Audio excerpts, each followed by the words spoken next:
Hi again, in this lecture I'll show you how to make a country by population map. I will be showing population of each country through graduated colors. So we'll think about a range of colors to represent population from low to high. And we have that piece of information in our wall.json file, which is stored in this pop 2005 attribute. So pop 2005 means population from 2005, which is quite old, but it shouldn't be a problem for educational purposes. So let's get back to the code.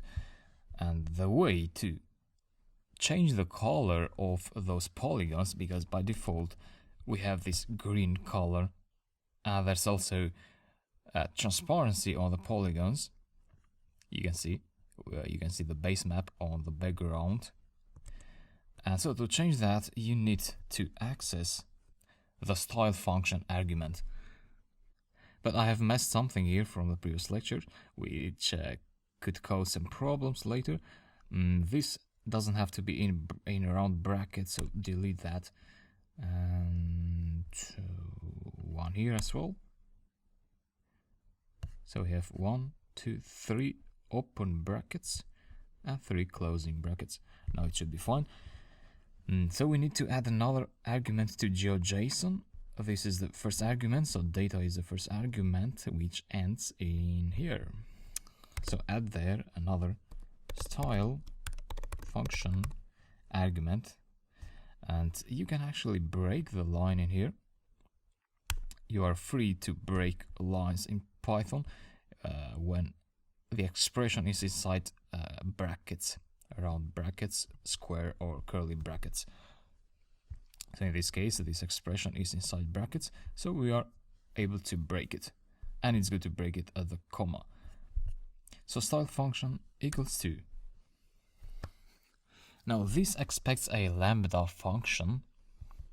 Lambda functions are just like functions, normal functions, but they are written in single lines of code.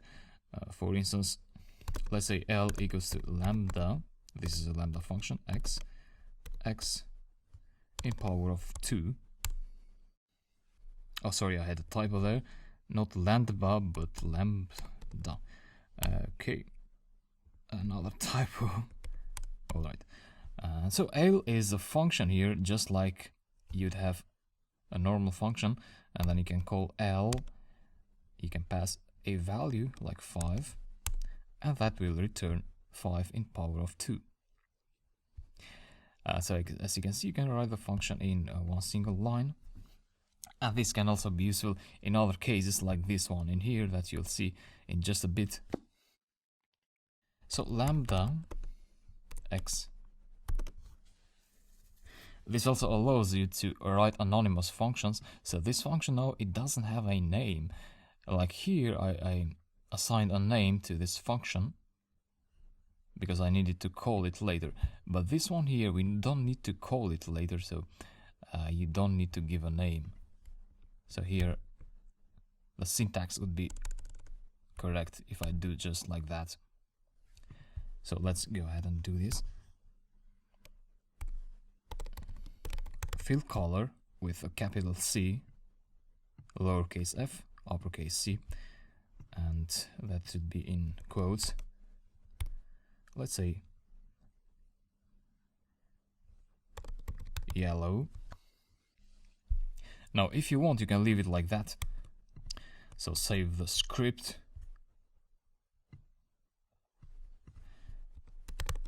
Exit the Python shell and execute the script.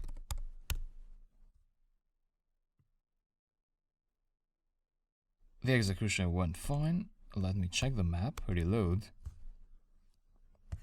And you'll see that the colors of the polygons changed to yellow. So that's how you can change the attributes of your JSON file. So to say, basically you add another, you add this attribute, which is not in the JSON file. If you search for it, you'll find nothing. And so Now you can play around with this by adding conditionals inside this dictionary, such as if x properties pop 2005 is less than, let's say, 10 million. So 10, 1, 2, 3, 1, 2, 3. So what I'm doing here is I'm saying that set yellow to fill color if x represent the feature, a JSON feature here. So if the properties, actually if the pop 2005 attribute of this attribute, which is here, this is pop 2005. I know this is a bit complicated. Let me toggle software wrap. So now I have all the text wrapped here in the view, and here pop 2005 is actually part of this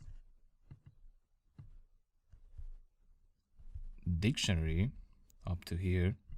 So this dictionary, these are a set of properties. This dictionary is the value of this key, of the properties key.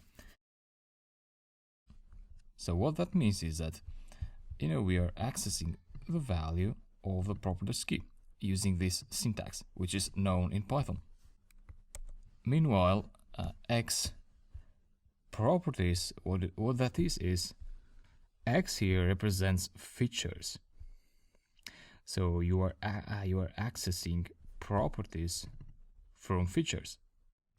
And on the background, this is a bit of a black box, but volume, what volume will do is it will go through all the features of all the polygons, and it will check if the value of pop 2005 is less than 10 million, and if it is, then it will set this this color to fill color attribute. That's more or less about it. I think it's better to put this green, so if it's less than 10 million, put it green. Else orange if between 10 million. Do the same thing here. Properties. Actually, you can break the code in here. So properties pop 2005, and let's put here 20 million. So these are just arbitrary numbers. You can put everything that you want, but that will affect how your polygons are classified, are colored. So for population between 10 million and 20 million, we'll get orange colors. Else red. So everything above 10 million will be colored as red. Okay, let me save this, and I hope this will work. No errors. Reload. We have US colored in red because it has a population of higher than 20 million people, and yeah, this seems to be working fine.